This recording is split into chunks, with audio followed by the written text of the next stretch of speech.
Hi, welcome to the third episode of Raging Bull. I'm Nathan Metz. This is my co-host Hayden Smart, and we're here with Mr. James today. Hello. How are you doing, Mr. James? I'm doing fabulous. You're doing A little nervous because I know what's in store, but we're ready. all right. Right. We're gonna get into our first wing here. This is the garlic Fresno. You know the deal. You take a bite. You ask some questions. Answer Okay. some questions. Are we going question first, bite first? Bite first. Okay. Bite first.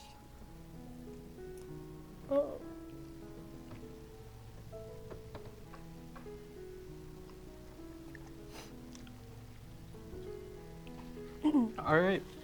What are your favorite things about teaching?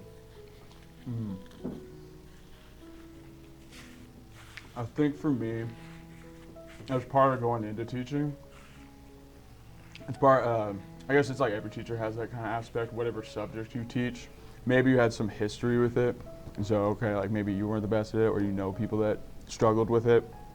So in the teaching field, like being there and having those moments where like someone finally gets something and is like, like I struggled with fractions or triangles or whatever it is, like when they get to that step where they finally like it's no longer a problem and they're like, oh man, like it's so easy now, and like having that conversation after the fact, like those are some of the cool moments where it's like, oh sweet, this is why I do this. It's awesome having that positive impact on people. Oh, you like that one. Well, they start off easy, so it's like, okay, it's the sweet and sour kids. We're gonna start sweet, and then we're gonna go really bad, real quick. All right, we're gonna get into our second wing here. Okay. This is the Los Calientes. Still not hot, pretty easy. Whenever you're ready. All right, this is my breakfast, so that's kind of why I'm also eating the whole wing. Ooh. I think this is one of the ones I still use. So we know you love dressing up for every day or every year, spirit days. Mm-hmm. What costumes do you have planned this year? I'm hoping if the dates line up, there's a Star Wars Day in May that is infamous for all of us that love those movies. If you're a real fan, there's 2 days that actually go into it.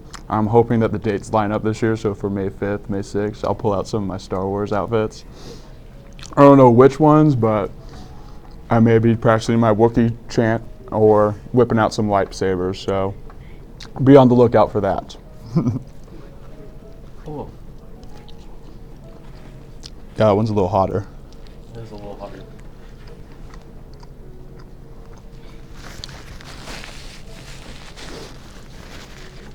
All right, we're gonna get into our third wing here. This is one of our spiciest. We can't say the name for copyright reasons. Well, now we're on the back half. Now Yeah, we're I'm on the back nervous. half. This is where it gets hot. I'm already hot. I'm sweating. All right, All whenever right, you're ready. I'm ready.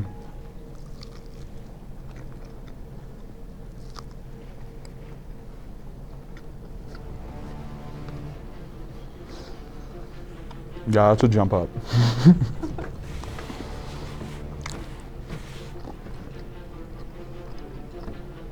Okay, I may not finish this one. That's a one bite sauce. Yeah. Okay, we know you like to play video games, Mm-hmm. and we know one of your favorite games are Fallout. What Yes. made you love the game of Fallout?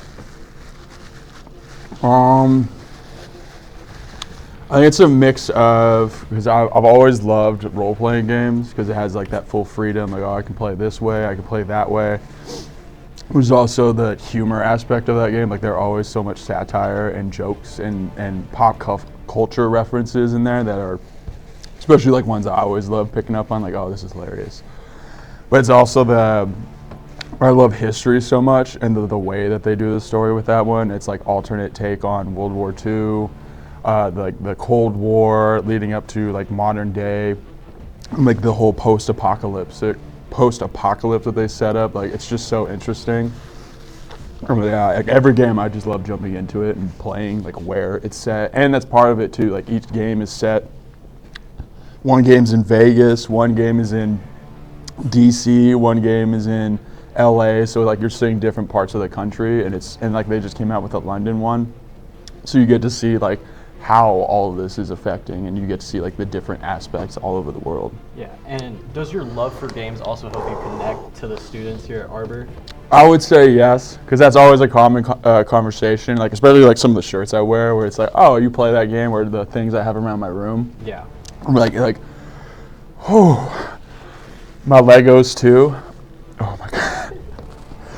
Like the bit, like now I have the BD is one of the first ones like you'll see when you come in my room. I got the like life-size BD, and so like a lot of kids will, oh, you play Star Wars, you play, or like the games that I play, and I'm like, yeah, we'll talk, and it's a funny one, like. Too, when it kind of is a throwback to my childhood sometimes, because that was a common like conversation on the playground or like in school, because like you'd be stuck on a level or stuck with something in a game that would be just grinding you down, and then you talk to somebody else and they're like, oh, this is how I did it, or like this is how you get past the boss or the level, and then so it's like, oh, you kind of like shoot ideas back and forth. Yeah. And it's I will admit there have been times where like I didn't even think of doing that, and then a kid says something, I'm like, oh. And then it makes it so much easier. Like Elden Ring, thank all of you who have helped me with Elden Ring. Oh my God.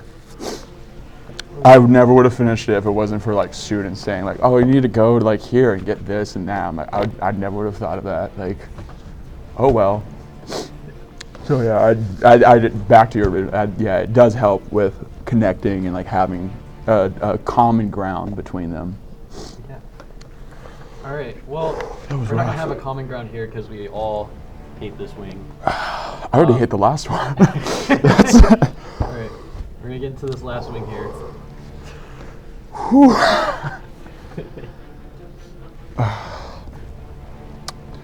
Okay, whenever you're ready. I wouldn't take a big bite of this. Yeah, I'm going to, all right, we're going to nibble.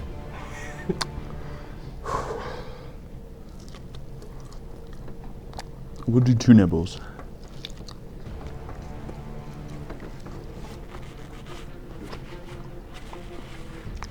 Oh, wow.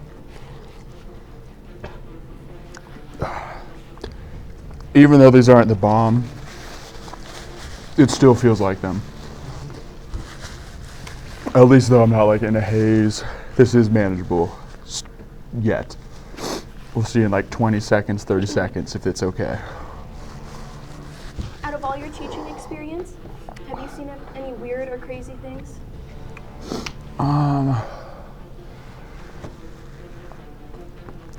Not directly, I wouldn't say. I have had like my mom had, because a lot of people know my mom teaches in middle school. She had a funny story of there's like I won't name names or anything, but there was just a teacher that was struggling and was having a really hard time with like the concept. And for whatever reason, this person just like wasn't ready for the day and didn't want to teach the lesson. But instead of like coming up with an alternate or like, hey, let's like kind of water it down or have some kind of plan, they just locked the door and shut out and just pretended they weren't there. And then like the whole period went by and kids were like, is our teacher okay? Is our teacher alive? Like, what's going on? They couldn't even get in the room. So like that's the weirdest. Because I've never heard of someone just like, nope, I'm doing for the day, or like at least they'll call out and have somebody to fill in. This person, it was just like a last second, no, I'm good. Yeah, we also know you played high school football here at Yes. Arbor. What is your favorite high school football experience?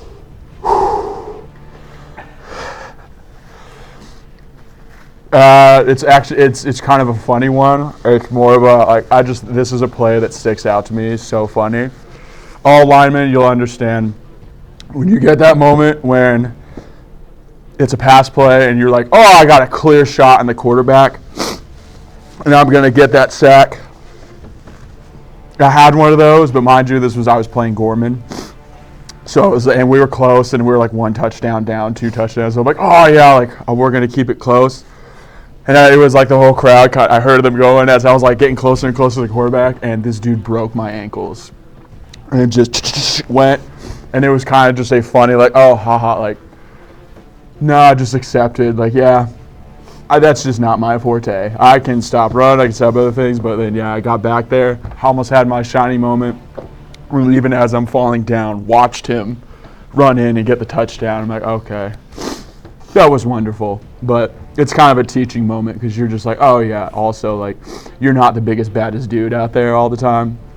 So that it was one of those moments too where I'm like, okay, yeah, there's guys out there that have skills that I couldn't even comprehend. So, All right, well, we're going to wrap up our show. Do you have any final words for the camera? this was rough. Oh my God. I know I'm sweating so bad. It's hard to talk now because it's in the mustache, it's all in the mouth, and it's lingering. I don't have any. I'm not trying to touch the water. Oh, I don't want to touch. All right, well, you can get the ice cream out. Thank you for having me. Yeah. This is a wonderful experience. All of you guys, especially like it's awesome seeing the full production of how you guys do everything and knock out your AVTV, the announcements with Mr. Shield. You guys knock it out, especially like the special effects that you guys do sometimes.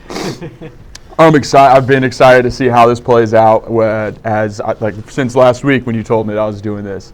So now that you guys are doing this as a full bit, like that's cool. I'm really excited to see and it's cool. It's awesome seeing how much the production has grown, I guess, in the last few years since you've taken over. So it's awesome. And to see two of my former students kind of taking over and doing it, like, hats off to all of you. Thank you so much for coming on. Thank you for having me. Yep. Oh my God. I'm just going to sit here. I'm just going to process this. You were right. I didn't need to be taking the whole wing. Yeah. What are those?